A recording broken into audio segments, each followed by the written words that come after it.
Fear is humanity's oldest emotion. And this is its home. Welcome to Asian Terror Tales with Damon. Today's story is the ditch at the south end of the village. The spirit in cloth shoes who waited 30 years. At the south end of our village, there's a river. No one calls it by its real name, everyone refers to it as the ditch. The river water is perpetually ink black, littered with rotting weeds and unidentifiable garbage, its foul, fishy stench detectable from far away.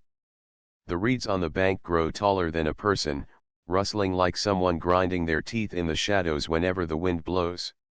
For as long as I can remember, the village has been full of ghost stories about the ditch, that you can hear a woman crying if you pass by at night, that some have seen a figure standing in the water wearing cloth shoes, that it's the drowned seeking a replacement.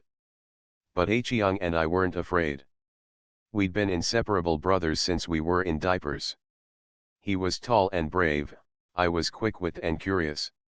Every day after school, we'd take the shortcut past the ditch. We were scared, but couldn't resist the curiosity, always hoping to encounter something different. That year, we were in our third year of junior high. The school held an arts festival, and when it ended, it was almost midnight. The moon hid behind dark clouds, leaking only a bit of murky light that made the path beside the ditch look potholed and uneven. Qiang grabbed my arm, his voice an octave lower than usual. Something's off about the ditch tonight. It's eerily quiet. I nodded, my palms sweaty. Usually, there were frogs croaking and insects chirping, but tonight, only the river's gurgling bubbles remained, as if something was churning underneath.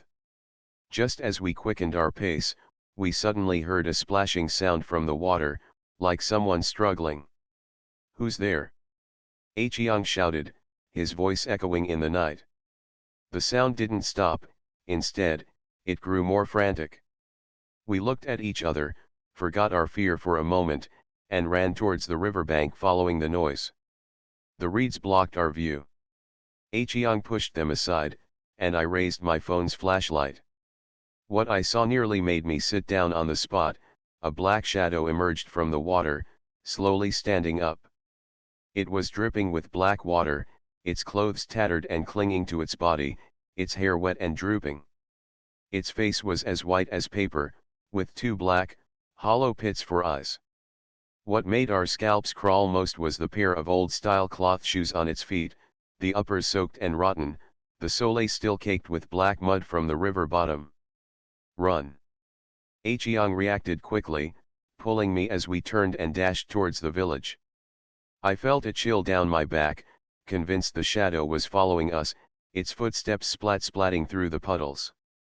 Only when we reached the village and saw the lights from every household did we dare stop to catch our breath, our hearts pounding like rabbits in our chests, taking a long time to calm down. That night, I lay awake until dawn, the sound of the splashing and the shadow's hollow eyes echoing in my ears. The next morning, I dragged Qiang to find village Elder Zhao. Elder Zhao sat on his doorstep smoking a long pipe.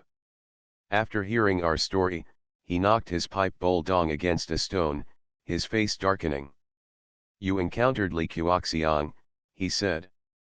He told us Li Guoxiang was a fine young man from over 30 years ago, hard-working and capable, good at fishing.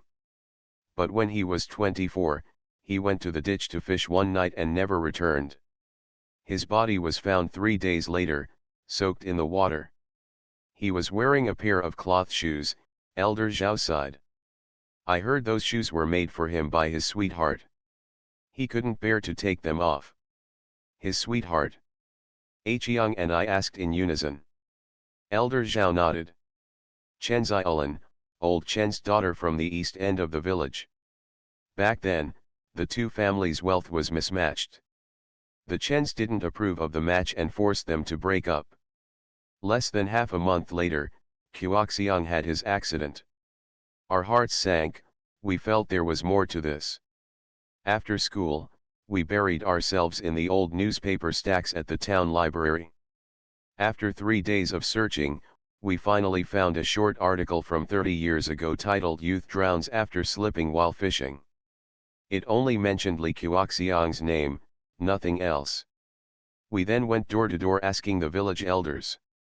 One old grandmother secretly told us, the day they broke up, Guoxiang and Xiulan cried by the ditch for half the night. Guoxiang said, "I will definitely make your parents accept me." Who knew? We decided to find Chen Xiulan. She had long since moved to town. Her hair was already graying. When we mentioned Li Guoxiang, her eyes reddened immediately. She took a cloth bundle from a cupboard. Inside was an unfinished pair of cloth shoes, the stitches dense and neat. I made 2 pairs for him back then. He always wore them. Chen Xiulan's voice trembled. The day before his accident, he told me that once he caught a big carp, he would go to my house to propose. I've always felt, he didn't just slip. He was so heartbroken, he lost his focus. She wiped a tear. All these years, I often dream of him standing by the ditch, wearing those rotten cloth shoes, looking at me, not saying a word. Qiang and I exchanged a look, an idea forming in our minds. We pooled our money to buy spirit paper, candles, and a bunch of white chrysanthemums.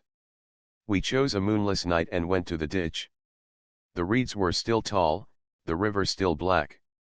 We lit the candles, placed the chrysanthemums, and threw the spirit paper sheet by sheet into the fire.